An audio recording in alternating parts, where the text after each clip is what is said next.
Reporting from Jerusalem for EndTimes.com, this is Brian Schrauger. In the world of today's news, there are always stories that dominate the headlines, that demand attention. Many times, however, those headlines are distractions from news that is far more important. If you have embraced the notion of being a watchman, it is mandatory to maintain a lookout beyond today's top stories. What's happening behind the distracting veil of this morning's big news? What events, what movements on the global stage are more important than stories shouting, "Look at me"? Israelis excel at the ability to focus on multiple developments at the same time. More than 3,000 years of interaction with the world's governments has instilled keen awareness of the need to pay attention to unfolding events on many fronts. It is a sensibility that somewhat slumbered before 7 October 2023. Since then, however, it has fully reawakened. There is wisdom for us in this. One way to look behind the headlines in the West is by subscribing to Tipping Point at EndTimes.com. It is a superb resource for seeing past distractions by the emotional and often deceptive magnetism of the latest tragedy, the juiciest scandals, and limitless provocations to outrage. Another way to look behind the headlines is by watching news that is reported in Israel. This week, headlines in Israel are focusing on two things: the return of hostages from Hamas in Gaza and Prime Minister Benjamin Netanyahu's trip to the United States. I'm leaving for a very important meeting with President Trump in Washington. The fact that this would be President Trump's first meeting with a foreign leader since his inauguration is telling. I think it's a testimony to the strength of the Israeli-American alliance. It's also a testimony to the strength of our personal friendship. That friendship and that cooperation has already yielded important results for Israel in the Middle East, including the historic Abraham Accords that President Trump led and which brought 4 historic peace treaties between Israel and its Arab neighbors. In this meeting, we'll deal with important issues, critical issues facing Israel and our region, a victory over Hamas, achieving the release of all our hostages, and dealing with the Iranian terror axis and all its components, an axis that threatens the peace of Israel, the Middle East, and the entire world. The decisions we made in the war have already changed the face of the Middle East. Our decisions and the courage of our soldiers have redrawn the map. But I believe that working closely with President Trump, we can redraw it even further and for the better. I believe that we can strengthen security, broaden the circle of peace, and achieve a remarkable era of peace through strength. Thank you very much. While he's in the U.S., Prime Minister Netanyahu will not only meet with President Trump. During his week in the U.S., he will also be meeting with U.S. Special Envoy to the Middle East, Steve Witkoff, with Defense Secretary Pete Hegseth in the Pentagon, with U.S. Ambassador to Israel, Mike Huckabee, and with a number of congressional and evangelical leaders. It is hard to overstate the importance of these meetings.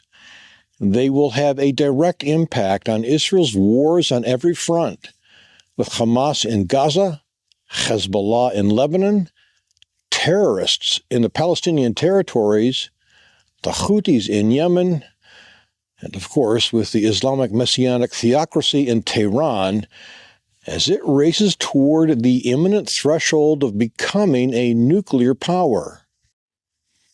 The other big story in Israel is, of course, the ongoing saga of hostages being returned from the dungeons of Gaza and those who remain. Last Thursday, 30 January, Arbel Yehud, Gadi Moses, and Agam Berger were ushered to a carefully staged site where, almost crushed by the same terrorists who held them captive for almost 15 months. They were given certificates and other mementos to commemorate their captivity, then forced to walk on stage in the presence of screaming terrorists before, at last, departing Gaza for home, for Israel. There, finally, they were reunited with their families and their country.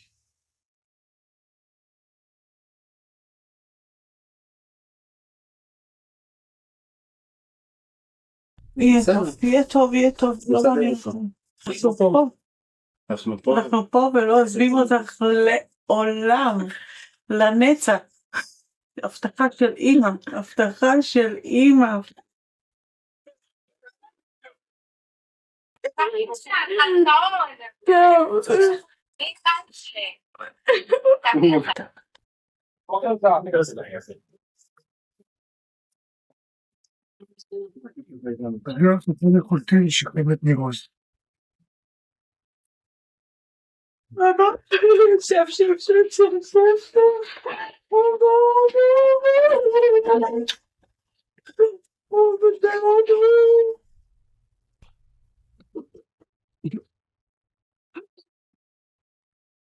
בוא תשמע.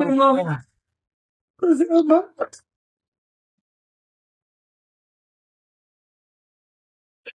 שמעתי פעם את אמא שלכם. מדברת ברדיו.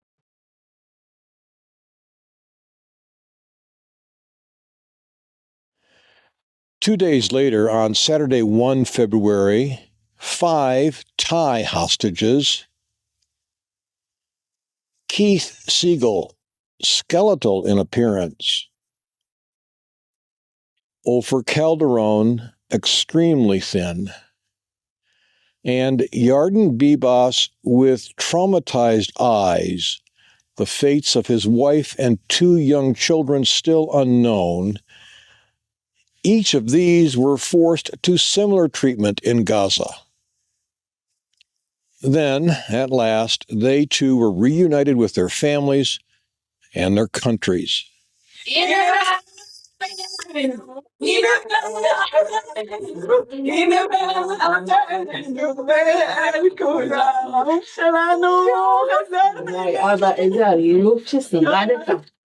איזה עלות שפרע אותה. זה עלות. וואו, עלות. זה מרגש אותה. רגע, בוא ניתן לשיר לחבק אותו ולדין לחבק אותו. שיר אותה, תלוי אותך. גוש.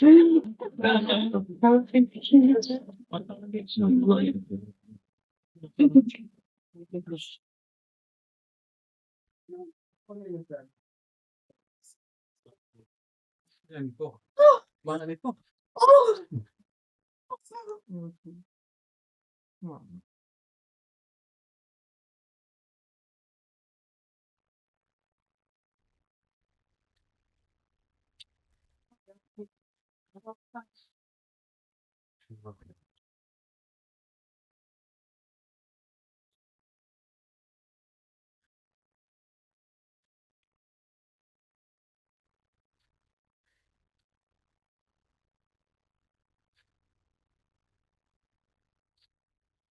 Much as I would love to do so, time does not allow for us to dive deeper into the stories of each of these and those that remain in captivity.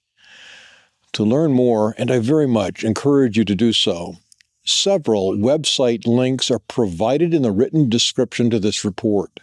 Arguably, one of the greatest commissions to watchmen is with respect to members of God's uniquely chosen human family who are being held hostage. According to the prophet Isaiah, captives being freed is a messianic promise.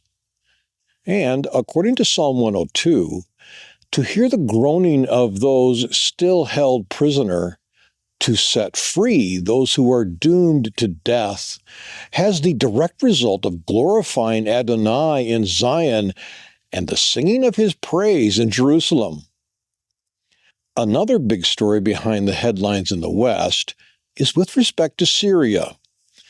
In the aftermath of Muhammad al-Julani's HTS and Islamic militias takeover of Damascus on 8 December, only 2 months ago, the situation in Syria has calmed down, but very much remains in the throes of an uncertain and potentially dangerous future. Do you remember Dr. Jonathan Spire? He is one of Israel's foremost experts on Middle East developments, especially in Iran, Iraq, Syria, and Turkey. It is an expertise that comes from direct engagement inside most, if not all, of these countries. You can read about some of those exploits in his books, Days of the Fall, A Reporter's Journey in the Syria and Iraq Wars, and The Transforming Fire, The Rise of the Israeli Islamist Conflict. Perhaps the best way to catch a glimpse of what he's doing is by reading his articles at the Middle East Forum, where he is its director of research and editor of its publication, the Middle East Quarterly. Every time I meet up with Jonathan, I shake my head with wonder and respect. The things he has done and still does are like something from a novel by the renowned John le Carré.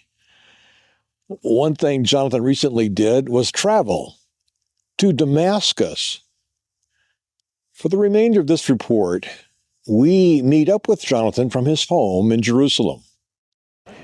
If you are not yet a subscriber to endtimes.com, especially if you are an active watchman and would like to see the entirety of this important report and others like it, I urge you to subscribe right now at the website endtimes.com. For only $7 a month, you will receive a wealth of information and insight from Jimmy Evans, Mark Hitchcock, and experts from around the world, including Israelis living right here in the Jewish state. Do yourself a favor, especially as a watchman, and sign up today. Then join me for further consideration of developments in Israel that, for most, are behind the headlines of mainstream news.